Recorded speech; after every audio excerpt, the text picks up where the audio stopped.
अस्सलाम वालेकुम। अच्छा, आज हम देखेंगे how to easy exit a company in SSCP. आप एसएससीपी में अपनी कंपनी को ईज़ी एग्ज़िट कैसे कर सकते हैं। ईज़ी एग्ज़िट कह लें, वाइंड अप कह लें, क्लोज़र ऑफ कंपनी कह लें, ये सारी टर्म्स जो हैं ये एक ही सेंस में यूज़ होती हैं, कंपनी को एसएससीपी से वाइंड अप करवाने के लिए।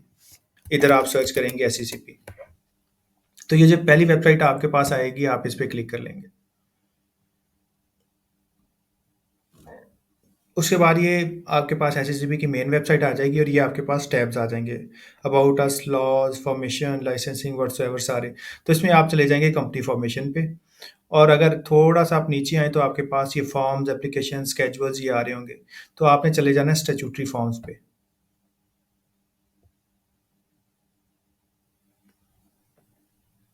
उसके बाद ये सारे आपके पास फॉर्म्स आ रहे होंगे। इधर आपने सर्च करना है ईई। अगर आप ईई करेंगे तो ये ईई से मुराद है ईज़ी एग्ज़िट। तो ये ईई वाले जितने फॉर्म्स हैं, ये 4 फॉर्म्स होंगे EE 1, EE 2, EE 3 and EE 4।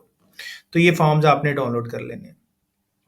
इनमें से आपसे रेलेवेंट होंगे ईई 2, ईई 3 एंड ईई 4। ये 3 फॉर्म्स हैं, ये आपने फिल अप करने हैं। ईई 1 आपका सिस्टम जनरेटेड बन जाएगा। ईई 2 आपका जो स्पेशल रेज़ोल्यूशन है मेंबर्स की मीटिंग के मिनट्स हैं वो आ जाएगा। ईई 3 आपकी अंडरटेकिंग है जो आपने स्टैम्प पेपर पे लेनी है और ईई 4 जो है ये आपका ऑडिटर सर्टिफिकेट है। तो वन बाय वन मैं आपको दिखा देता हूँ।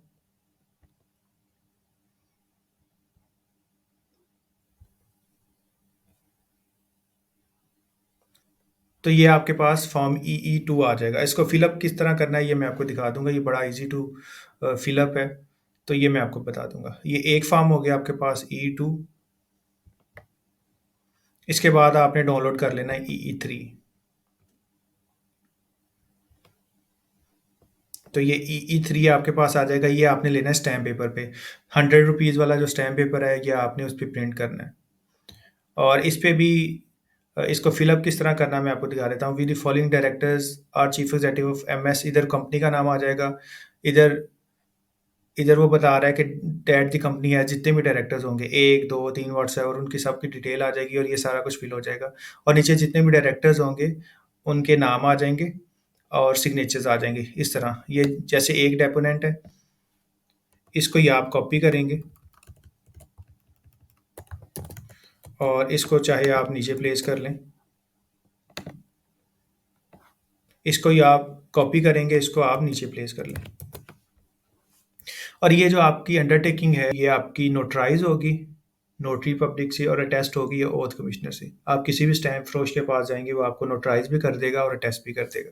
इसके बाद हमारे पास आता है ई4। तो मैं डाउनलोड पे क्लिक करूँगा सिंपली। तो ये मेरे पास ई4 आ जाएगा।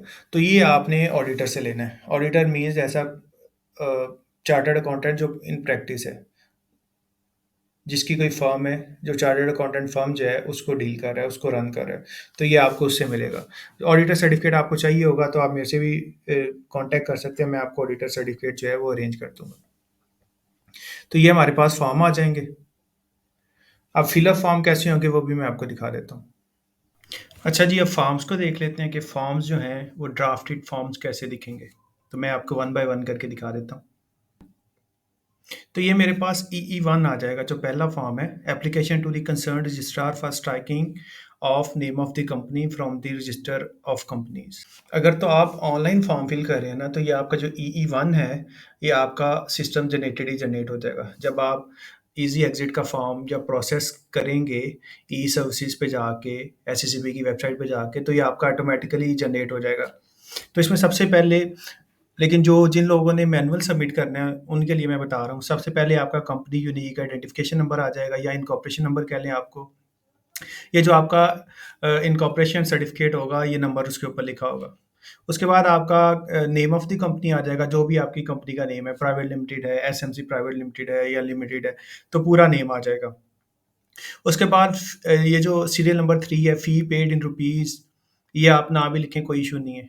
चाहे जो लोग मैनुअल सबमिट करें, ऑनलाइन में तो वो सिस्टम जनरेटेड फिलअप हो जाएगा, लेकिन अगर आप ना भी करेंगे तो नो इश्यू। बैंक चालान नंबर आ जाएगा, इसकी भी ज़रूरत नहीं है इन केस ऑफ मैनुअल। ऑनलाइन के केस में ये सिस्टम जनरेटेड ही फिल हो जाएगा। Name and branch of the bank, ये भी आप छोड़ देंगे, डेट ऑफ पेमेंट भी आप छोड़ देंगे। अच्छा, उसके बाद आ जाएगी precise reason for striking of name of the company. इधर आप लिख देंगे कंपनी की जो रीज़न है, why company is not engaged in any business. तो आप लिख देंगे that the companies has not been engaged in any business since from the date of its incorporation, मतलब कि कंपनी इंसेप्शन से ही कोई बिज़नेस नहीं कर रही। तो कोई भी आप रीज़न लिख सकते हैं कि company has not been engaged in its business since from the date of its incorporation, या company has wind up its operations, कुछ भी आप लिख सकते हैं। या आप लिख सकते हैं कि company has close its operations. तो प्रिसाइज रीज़न आपने लिख देनी है। उसके बाद date of members resolution passed, के जो मेंबर्स की रेजोल्यूशन थी, जो आपकी इजी एग्जिट है ना, इसके लिए आपकी ईओजीएम यानी कि एक्स्ट्रा ऑर्डिनरी जनरल मीटिंग होगी। उसमें आप रेजोल्यूशन पास करेंगे सारे जो मेंबर्स हैं कि हम कंपनी को स्ट्राइक ऑफ करना चाह रहे हैं। तो जो रेजोल्यूशन की डेट है वो आपने लिख देनी है। उसके बाद आ जाएगा करंट करस्पॉन्डिंग एड्रेस।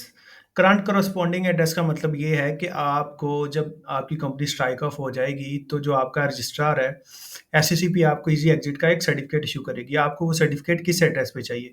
तो आपने हमेशा करस्पॉन्डिंग एड्रेस वही रखना है जिस पे आपको अपना इजी एग्जिट का सर्टिफिकेट चाहिए। अच्छा, उसके बाद वो कह रहा है verified that the information given above and in the accompanying documents is true and correct to the best of my knowledge and belief and that nothing has been concealed. तो उसमें एक ये आप कह लें कि वेरिफिकेशन आ रही है कि जी जो आप इन्फॉर्मेशन प्रोवाइड कर रहे हैं वो ट्रू एंड फेयर है और कुछ भी आपने छुपाया नहीं है। जो भी आपका ऑथराइज्ड ऑफिसर होगा उसके सिग्नेचर आ जाएंगे, उसका नेम आ जाएगा, उसका सीएनएससी नंबर आ जाएगा और डेट आ जाएगी। तो डेट आपने वही रखनी है जो आपकी डेट ऑफ, आप कह लें कि जो मेंबर्स रेजोल्यूशन की डेट होगी वही आ जाएगी। तो ये आपका EE1 आ जाएगा। अगर ऑनलाइन करेंगे तो सिस्टम जनरेटेड ही हो जाएगा। अभी मैं दिखा रहा हूँ आपको EE2। तो ये आपके पास EE2 आ जाएगा, मेंबर्स रेजोल्यूशन। तो जिस तरह EE1 आपका सिस्टम जनरेट होगा ऑनलाइन प्रोसेसेस में, आपका EE2 भी जो है वो भी सिस्टम जनरेटेड ही जनरेट होगा एससीसीपी सर्विसेज में। जब आप जाके प्रोसेस इनिशिएट करेंगे तो आपको EE2 को भी अटैच करने की ज़रूरत नहीं है। कंपनी का नेम आ जाएगा, डेट आ जाएगी और ये एड्रेस आ जाएगा कि किस एड्रेस पे आपकी जो ये जो मेंबर्स रेजोल्यूशन है वो आपकी कन्वे हुई है। उसके बाद जितने भी आपके कंपनी के मेंबर्स हैं, 2, 3, 4 जितने भी हैं, सबके नेम आ जाएँगे, उनके आगे सिग्नेचर की ये लाइन आ जाएगी और इधर उनके सिग्नेचर्स हो जाएँगे। उसके बाद मेंबर्स रेजोल्यूशन के जो एक्सट्रैक्ट्स हैं वो आ जाएँगे। इसमें बताया जाएगा कि क्या कुछ कौन-कौन से प्रीफैक्ट्स थे और क्या-क्या कंपनी ने अप्रूव किया इस मेंबर्स रेजोल्यूशन में। अच्छा जी, the members of the company considered the fact that the company has no known assets and liabilities, is not carrying on any business and its operations, has no liabilities outstanding in relation to any loans obtained from the banks, financial institution, taxes, utility charges, has no case pending against it before any court of law, and has no investigation, inquiry, or prosecution pending against it before any competent authority.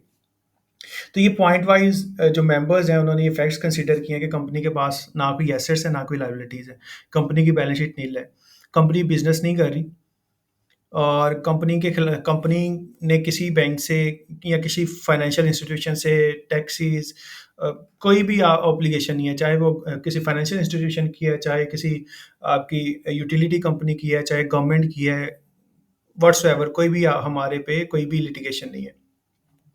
कोई भी आपके court of law में, किसी भी court में, high court है, supreme court है, whatsoever किसी भी कोर्ट में हमारे पास हमारे खिलाफ कोई भी केस पेंडिंग नहीं है और कोई भी इंक्वायरी हमारे खिलाफ, कोई भी इन्वेस्टिगेशन जो है किसी भी अथॉरिटी के अंदर नहीं चल रही। And accordingly after carefully considering all aspects have duly resolved unanimously strike off the part not applicable. इधर वो मेजोरिटी भी आ रहा होगा, तो ये आपने देख लेना, इस तरह करके आपने स्ट्राइक ऑफ कर देना है। मैंने वैसे वो रिमूव कर दिया था, तो जब आप फॉर्म्स डाउनलोड करेंगे तो आपने वहाँ से देख लेना है, तो वहाँ पे ये मेजोरिटी आ रहा होगा। आप इसको रिमूव कर दीजिएगा, चाहे आप इसको डिलीट कर दीजिएगा। तो मैंने डिलीट कर दिया है। यूनानिमसली का मतलब ये है कि मुतफिका किसी का भी कोई आप कह लें कि किसी भी मेंबर ने अगेंस्ट दी रेजोल्यूशन जो है कोई अपना ओपिनियन नहीं दिया। तो सारे मेंबर्स जो हैं वो कंपनी के ईजी एग्जिट की तरफ जा रहे हैं। That an application under company's Easy Exit Regulations 2014 seeking striking the name of the company of the register of companies under section 426 of the Companies Act may be filed with the commission, or and that Mr. Muhammad whatsoever, chief executive slash director of the company be and is hereby authorized to file the application under the company's easy exit regulation in this behalf. तो इसमें बता रहा है कि जो members हैं वो unanimously यानी कि मुतफिका तौर पर एप्लीकेशन फाइल करें for the strike off the name of the company under easy exit regulations. और नीचे वो बता रहा है कि जो चीफ एग्जेक्टिव स्लैश डायरेक्टर है वो ऑथराइज होगा कंपनी के बिहाफ पे सारे प्रोसेस को परफॉर्म करने के लिए, और एससीसीपी में जो भी डॉक्यूमेंट सबमिट करने हैं वो अपने बिहाफ पे यानी कि कंपनी के बिहाफ पे वो सबमिट करेगा। चीफ एग्जेक्टिव के सिग्नेचर आ जाएंगे। इसके बाद मैं आपको दिखाता हूँ ई3। अच्छा, ई3 आपने लेनी है, ये डेक्लेरेशन है, बेसिकली ये आएगी आपकी स्टैम्प पेपर पे। स्टैम्प पेपर पे आएगी, जितने भी डायरेक्टर्स हैं सबके नेम आ जाएंगे, सारे साइन करेंगे। इसके अलावा आपने जो आपका जो स्टैम्प फ्रोश होगा, आपने उससे इसको नोटराइज करवाना है और अटेस्ट करवाना है। तो ये यूजली आपके जो अटेस्ट करते हैं या नोटराइज करते हैं ये ओथ कमिश्नर होते हैं। तो आपने उस जिस भी स्टैम्प पेपर वाले के पास है आपने कहना है, आपने उससे पहले पूछ लेना है कि आपके पास ओथ कमिश्नर वाली स्टैम्प है कि नहीं। तो ये लाजमी याद रखना है, आपने नोटराइज भी कराना है और इसको टेस्ट भी करवाना है फ्रॉम ओथ कमिश्नर। तो on stamp paper of requisite value इसको आप रिमूव कर देंगे। तो खाली ये जो डेक्लेरेशन है ना ये बचेगी, डेक्लेरेशन स्लैश इंडेमनिटी है, तो आप खाली इसको डेक्लेरेशन भी रहने देंगे तो इट विल वर्क।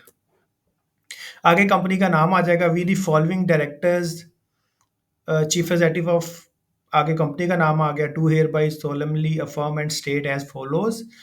आगे वो बता रहा है that the company has 2 directors including chief executive. आपके केस में जितने भी होंगे, एसएमसी के केस में 1 होगा, वही चीफ एग्जेक्टिव होगा। प्राइवेट के केस में 5 भी हो सकते हैं, 6 भी, जितने भी डायरेक्टर्स होंगे उन सबका बता देना। अच्छा, उसके बाद वही रेजोल्यूशन वाली बात आ गई कि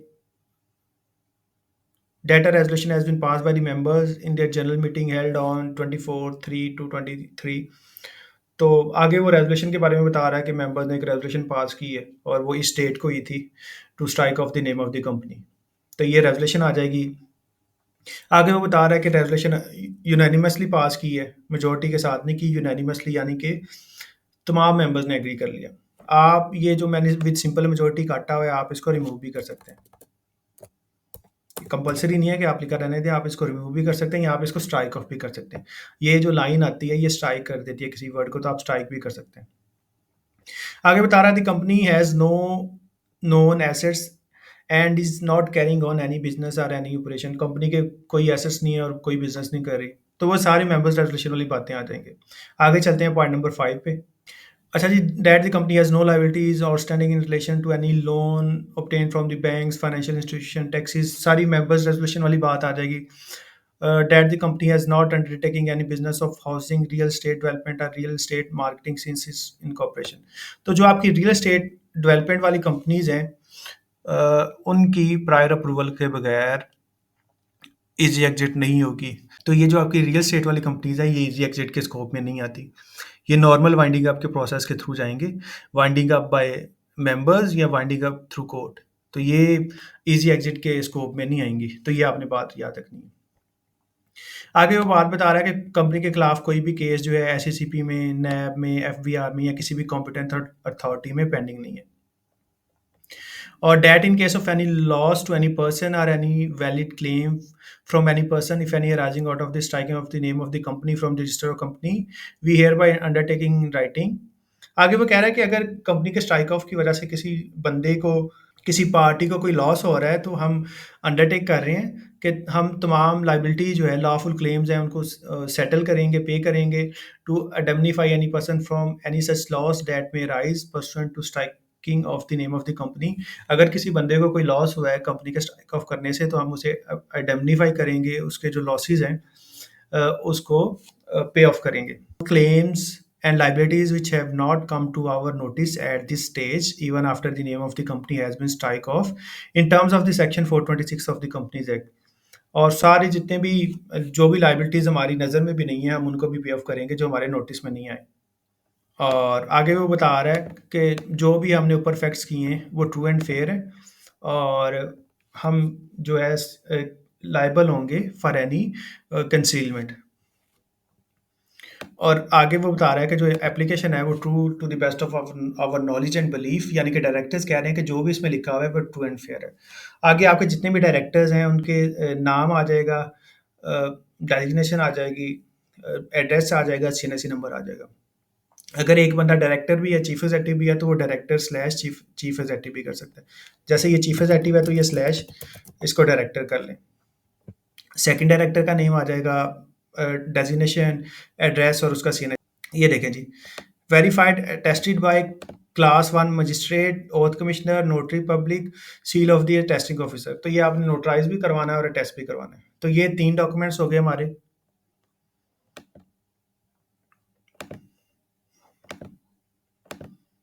मैं आपको फोर्थ वन बता देता हूँ। तो ये आपका ऑडिटर सर्टिफिकेट आएगा फॉर्म EE4। तो ये आपका कोई भी जो प्रैक्टिसिंग चार्टर्ड अकाउंटेंट है ये आपको सर्टिफिकेट देगा। इसमें भी वही बातें लिखी होंगी जो आपकी मेंबर्स रेजोल्यूशन में लिखी हुई हैं कि कंपनी के पास कोई एसेट्स एंड लायबिलिटीज़ नहीं है, किसी भी फाइनेंशियल इंस्टीट्यूशन से लोन नहीं लिया हुआ, कोई गवर्नमेंट या प्राइवेट इदारे की तरफ कोई लायबिलिटी नहीं है। कंपनी ने नेसेसरी जो आपकी एनओसीज हैं, नो ऑब्जेक्शन सर्टिफिकेट्स हैं, वो obtain कर लिए। और मोस्ट इंपॉर्टेंटली कि कंपनी जो है वो रियल एस्टेट का बिजनेस नहीं कर रही। तो ये आप E4 जब डाउनलोड करेंगे आपको वहाँ से भी आइडिया हो जाएगा। और एट द एंड जो ऑडिटर है उसके सिग्नेचर आ जाएंगे। अगर आपको ऑडिटर नहीं मिल रहा या आपको सर्टिफिकेट नहीं मिल रहा तो आप मेरे से कांटेक्ट कर सकते हैं। मैं आपको रीजनेबल प्राइस में जो आपका ऑडिटर सर्टिफिकेट है ये मैं आपको अरेंज कर दूंगा। इसके बाद मैं आपको जो EE1 2 3 4 है प्रिंटेड फॉर्म में, वो मैं आपको एक कंपनी का दिखा देता हूँ। तो ये मेरे पास प्रिंटेड फॉर्म में एक कंपनी का EE1 आ गया, नाम है, इनकॉर्पोरेशन नंबर आ गया। अच्छा, प्रिसाइज रीजन में क्या लिखा हुआ है, थोड़ा सा छोटा है, आपको शायद नजर ना आए, मैं इसका साइज इंक्रीज कर देता हूँ। The company is not engaged in any business as mentioned in its memorandum of association. Therefore, shareholders has decided to apply for striking of name of the company. तो ये रीजन आ गई, date आ गई, corresponding address आ जाएगा और नीचे वही sign वगैरह आ जाएंगे। EE2 पे चलता हूँ। मेंबर्स रेजोल्यूशन है, सिंगल मेंबर कंपनी है तो एक ही मेंबर के साइन आ जाएंगे। सारा कुछ वही है जी, लेटर हेड पे प्रिंट किया हुआ है। अब ये देखें जी, resolve have duly resolve unanimously slash with majority को काटा हुआ है। लेटर हेड पे आ गया आपकी स्पेशल रेजोल्यूशन भी या मेंबर्स रेजोल्यूशन भी, और साइन आ गए। सिंगल मेंबर है तो वही चीफ एग्जीक्यूटिव स्लैश डायरेक्टर है और वही मेंबर के तौर पे प्रेजेंट है। EE3 आ जाएगा। तो ये आप देख सकते हैं कि 100 रुपये वाले स्टैम्प पेपर पे है। तो ये अटेस्ट है और ये नोटराइज्ड भी है। तो ये आपने इसको देख लेना है। तो सिंगल मेंबर है तो वो कह रहा है जी हैज़ वन डायरेक्टर। इसके बाद मैं आपको EE4 दिखा देता हूँ।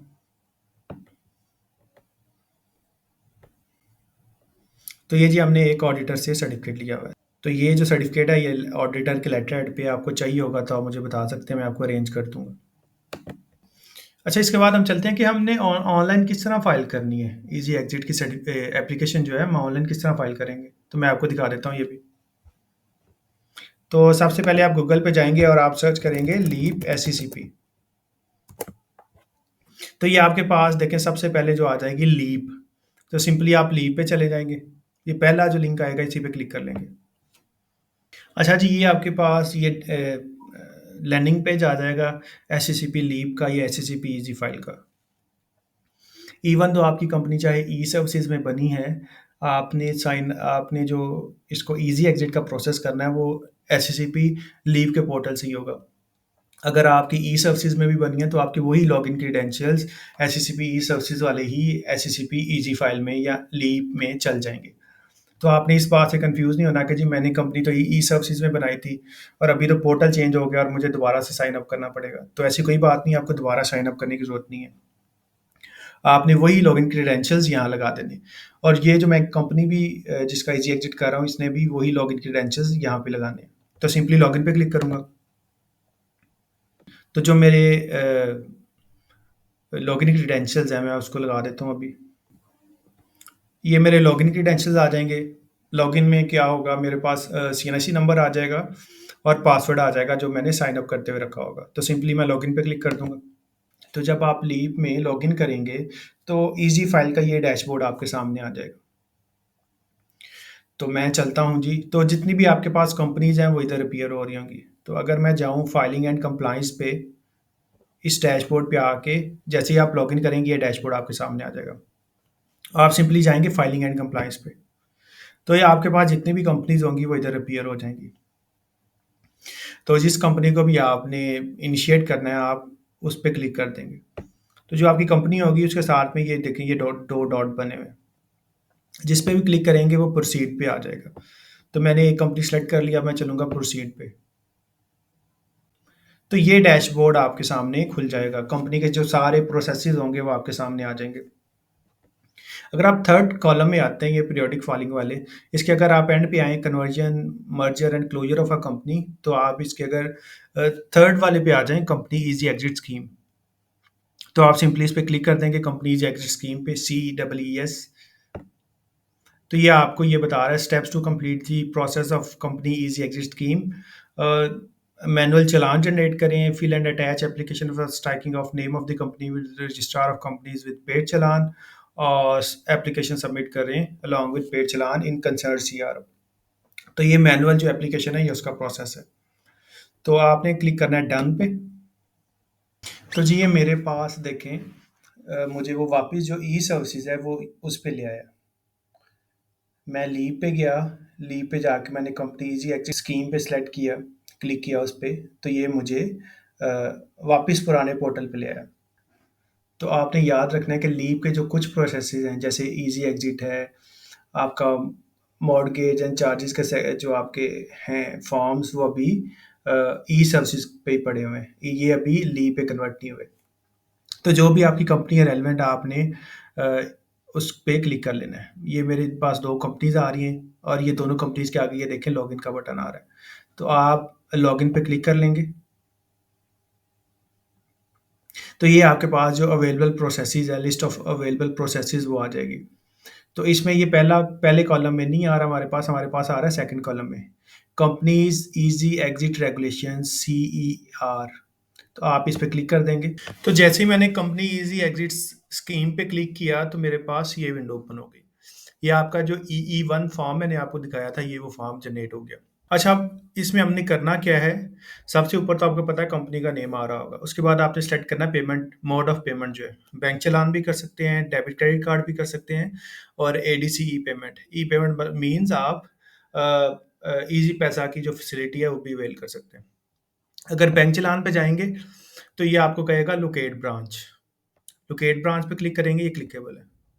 तो ये बैंक का नेम सेलेक्ट कर लें। 2 बैंक्स हैं सिर्फ डेज़िग्नेटेड, MCB और UPL for the purpose of e-services. लीव में तो आपका चला गया, वन लिंक में जो मर्ज़ी आप बैंक सेलेक्ट करें, आपका पे हो जाएगा। उसके बाद आपने लिखना है सिटी। सपोज़ मैं लिख लेता हूँ लाहौर। तो लाहौर में MCB की जो-जो डेज़िग्नेटेड ब्रांचेज़ हैं, वो सारी आ जाएँगी। ये आपके सामने सारी आ गई। तो आप कोई भी ब्रांच सेलेक्ट कर सकते हैं। अगर आपने क्रेडिट कार्ड के थ्रू जाना है तो सिंपली वो क्रेडिट कार्ड आ जाएगा, और 3.7% ऑफ टोटल फी जो है आपकी, वो एडिशनल चार्ज होगी। इसके अलावा आप जा सकते हैं ई-पेमेंट की तरफ, तो इसमें ₹25 जो एडिशनल है बैंक फ़ी, वो चार्ज होगी। तो मैं जनाब ई-पेमेंट पे चला जाता हूँ। उसके अलावा वो पूछ रहा है पार्ट 2 में precise reason for striking of name of the company. तो मैं इधर जो रीज़न है वो लिख देता हूँ।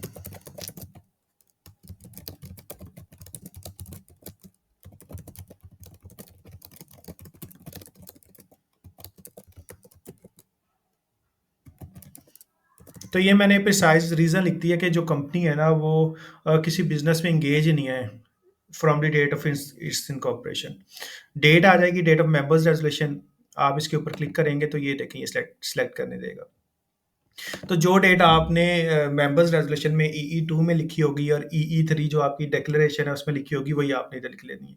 मीटिंग हेल्ड एट, जो आपका रजिस्टर्ड ऑफिस एड्रेस होगा वो आपने लिख लेना है। जो भी व्हाट्सएवर जो भी होगा आपने, जो आपका रजिस्टर्ड ऑफिस एड्रेस है जहाँ पे आपने मीटिंग हेल्ड किया वो आ जाएगा।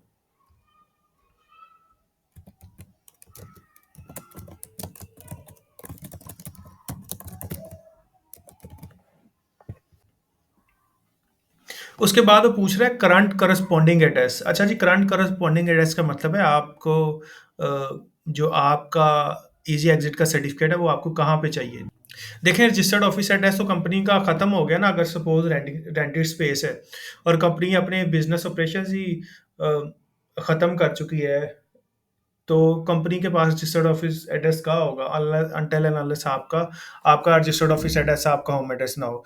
तो आप करस्पॉन्डिंग एड्रेस में आप ऐड कर लेंगे जहाँ पे आपको आपका लेटर चाहिए, तो वो मैं एड्रेस ऐड कर देता हूँ।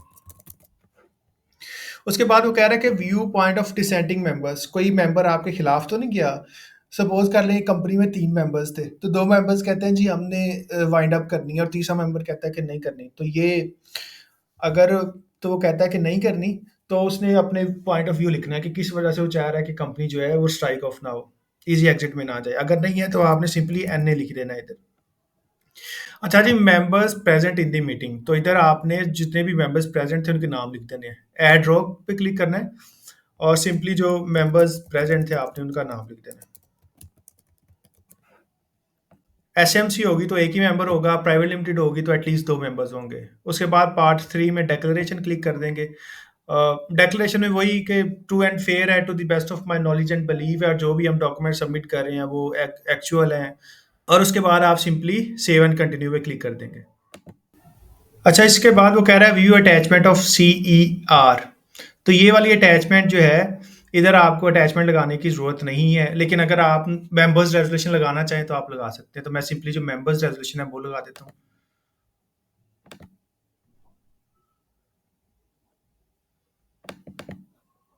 तो ये मेरी जो मेंबर्स रेजोल्यूशन है वो आ जाएगी। क्लोज करूँगा और सेव फॉर्म पे क्लिक कर दूंगा। अच्छा, इसके बाद वो कह रहा है fill new attachment of form CER3। तो जो आपकी डिक्लेरेशन है वो इधर आ जाएगी। तो सिंपली अटैच फॉर्म पे जाऊंगा और जो आपकी EE3 है वो अटैच कर दूंगा। उसके बाद ऐड पे आपने क्लिक करना है। अच्छा जी, ये अटैचमेंट होगी। उसके बाद मैं क्लोज करूंगा और क्लोज करने के बाद मैं क्लिक कर दूंगा सेव फॉर्म पे। इसके बाद वो मांग रहा है fill new attachment of form CER4, जो आपकी ऑडिटर सर्टिफिकेट है वो उसका फॉर्म मांग रहा है। तो सिंपली चूज फाइल में जाऊंगा, अपने डेजिग्नेटेड फोल्डर में जाऊंगा और जो EE4 है उसको अटैच कर दूंगा। फाइल अटैच हो गई है, देखिए अटैचमेंट्स में आपके सामने आ गई। क्लोज करूंगा और सेव फॉर्म पे क्लिक कर दूंगा। अगर आपको लगे कि आपकी फ़ाइल ठीक अटैच नहीं हुई तो आप डिलीट भी कर सकते हैं। अगर आप देखना चाहिए अटैचमेंट्स ठीक हो गई है तो आप व्यू पे क्लिक करके आपके सामने वो अटैचमेंट ओपन हो जाएगी। तो आप इस तरह भी देख सकते हैं इसको। ये देखिए मेरे सामने अटैचमेंट ओपन हो गई।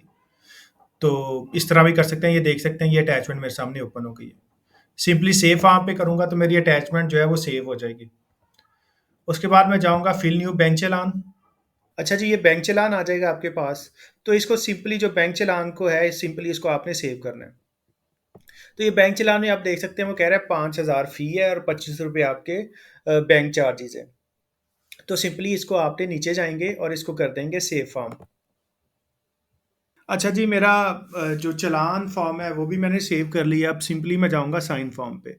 अच्छा, उसके नीचे उससे पहले आप ये नीचे इंस्ट्रक्शंस देख सकते हैं जी। Please click fill new attachment form and save it. In case of optional attachment it can be saved blank.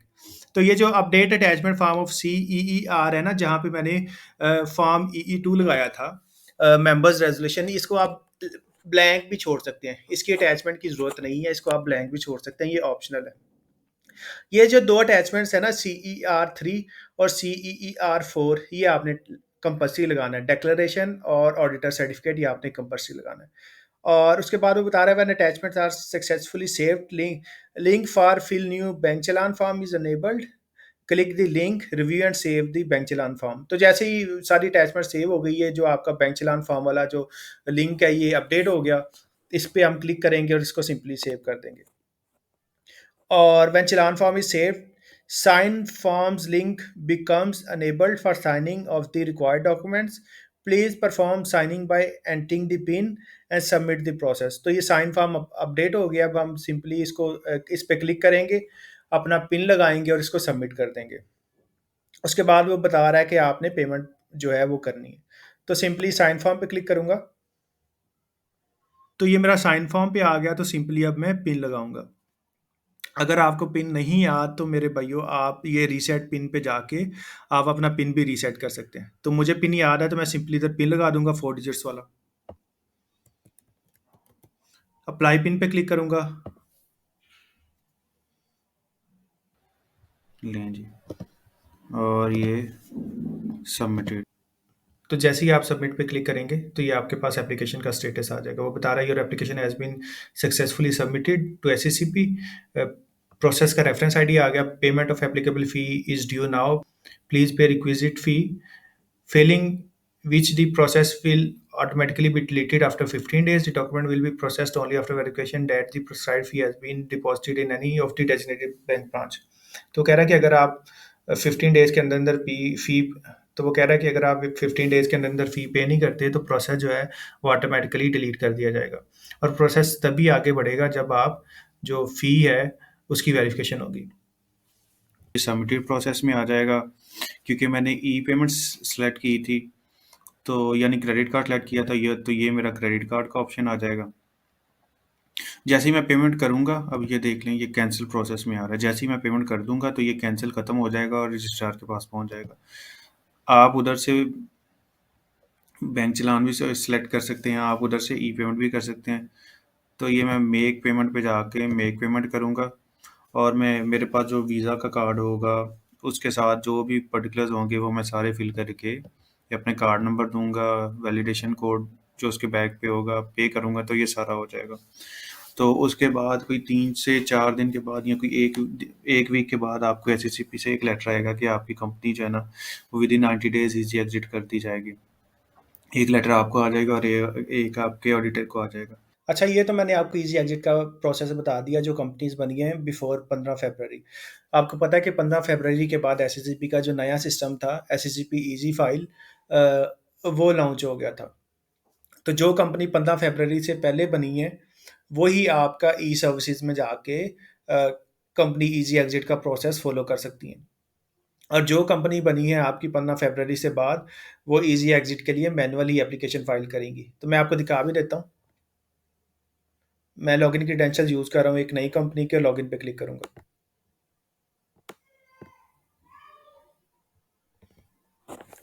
तो इस कंपनी को फॉलो करते हुए एज इट इज़ जो मेरा प्रोसेस है मैं उस पे पहुँच जाऊँगा। तो यहाँ पे जाके मैं जब कंपनी इजी एग्जिट स्कीम पे जाऊँगा तो वही मेरे पास प्रोसेस आ जाएगा सारा कि मैनुअल चालान, अटैचमेंट और एप्लीकेशन सबमिट करेंगे कंसर्ट सीआरओ पे। डन पे क्लिक करूँगा। तो ये मेरे पास सारी कंपनीज़ आ गई हैं। ये सारी कंपनीज़ बनी हैं 15 फ़रवरी के बाद, यानी कि मार्च 2024 के महीने में बनी है। तो जब मैं किसी भी कंपनी पे क्लिक करूँगा, लॉगिन के आगे क्लिक करूँगा, तो ये देखें कंपनी ईज़ी एग्जिट स्कीम का भी जो प्रोसेस है वो लिस्ट ऑफ अनअवेलेबल प्रोसेसेस में आ रहा है। तो इसका मतलब ये हुआ कि जो कंपनीज़ आपकी 15 फ़रवरी के बाद बनी हैं, वो ईज़ी एग्जिट में जाएँगी थ्रू मैनुअल प्रोसीजर।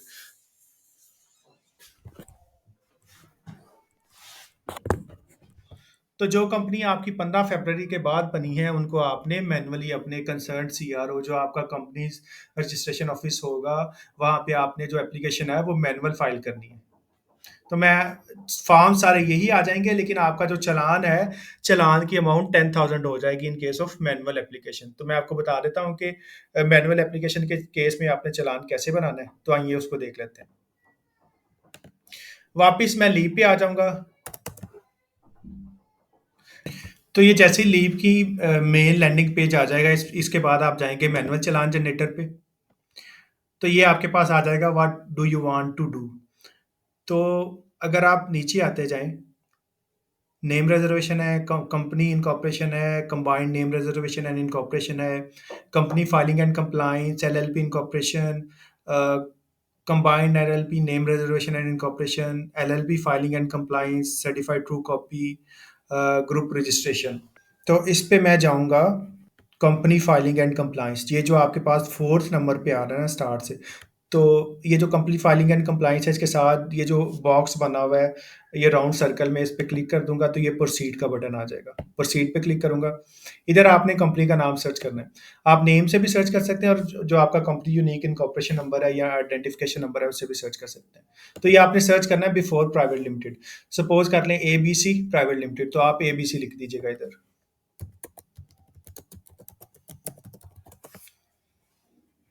तो ये मेरी कंपनी आ गई जैसे मैंने सर्च किया।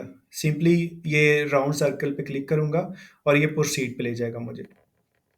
तो जैसे ही प्रोसीड पे लेके जाएगा वो आपको सीआरओ बता देगा। तो आपने जो आपके ईज़ी एग्ज़िट के डॉक्यूमेंट्स हैं आपने इस सीआरओ में सबमिट करने हैं।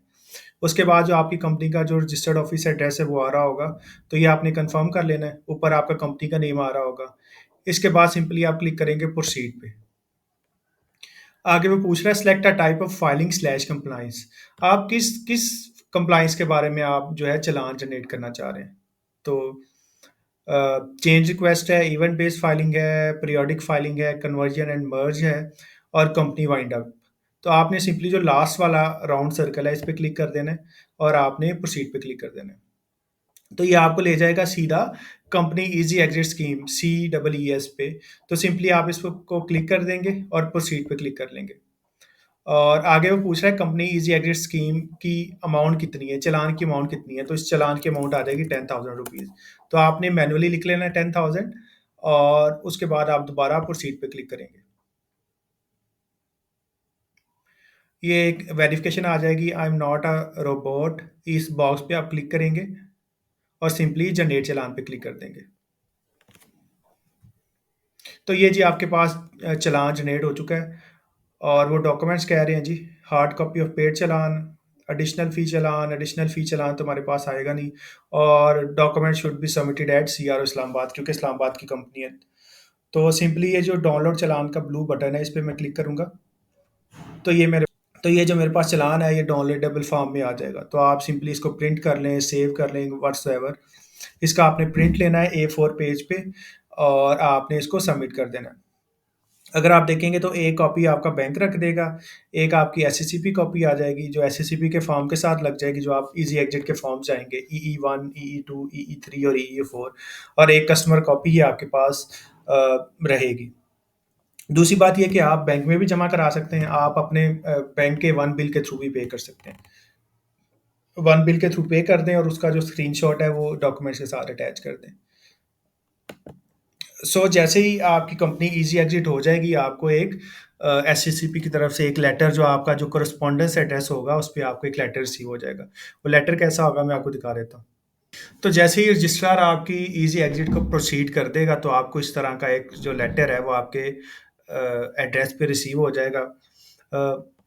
एक लेटर आपके ऑडिटर को रिसीव होगा और एक जो लेटर है वो आपको खुद रिसीव होगा। कंपनी का नेम आ रहा होगा, चीफ एग्जेक्टिव को डायरेक्ट किया होगा, कंपनी का एड्रेस, ऑडिटर का नेम, ऑडिटर का एड्रेस और नीचे आ रहा होगा application for striking of the name of the company, company का नाम आ रहा होगा और नीचे सब्जेक्ट मैटर में जो है वो मैं आपको दिखा देता हूँ। आगे वो बता रहा है प्लीज रेफर टू योर आगे वो बता रहा है please refer to your application filed under companies easy exit regulations, a notice as required under subsection 2 of section 426 of the Companies Act is hereby given that unless cause is shown to the contrary, the name of the company shall at the expiration of 90 days of date of publication of this notice in the official gazette be struck off the register and the company will be dissolved। तो इस letter के बाद ये letter आपका जाएगा, जो आपका registrar है वो लिस्ट ऑफ कंपनीज जो है वो बैचेस के हिसाब से हर मंथ वो ऑफिशियल गजट में पब्लिकेशन के लिए भेजता है। ऑफिशियल गजट आप समझ लें कि आपकी जो फेडरल गवर्नमेंट है उसका ऑफिशियल न्यूज़पेपर है, उसमें हर टाइप के लॉज में जो चेंजेस आ रही होती हैं और कोई भी किसी भी लॉ में चेंजेस आ रही होती हैं, कंपनी इजी एग्जिट व्हाट्सएवर जो भी है, आपका ट्रेडमार्क की जो पब्लिकेशन है वो भी ऑफिशियल गजट में भी होती है। तो जैसे ही ये ऑफिशियल गजट में पब्लिश होगा उसके 90 डेज़ के अंदर आपका जो ये है आपकी कंपनी का नाम एससीसीपी से भी ख़त्म हो जाएगा, मतलब कि नाम भी ख़त्म हो जाएगा। लेकिन जो आपकी लाइबिलिटी है, जैसे ही आपको ये लेटर रिसीव होगा आपने एससीसीपी का कोई काम नहीं करना और इसके साथ ही आपने जो आपकी एनटीएन की डी रजिस्ट्रेशन की एप्लीकेशन है वो भी आपने एफबीआर में फाइल कर देनी है। ये था आज के लिए। अ, अगर आपको इजी एग्जिट का प्रोसेस हमसे करवाना है आप हमसे भी करवा सकते हैं इन रीज़नेबल प्राइस। अगर आप खुद करना चाहें, आपको सिर्फ सर्टिफिकेट चाहिए तो आप वो भी अरेंज करके दे सकते हैं हम आप लोगों को। So thank you so much. ये था आज के लिए। अल्लाह हाफिज़।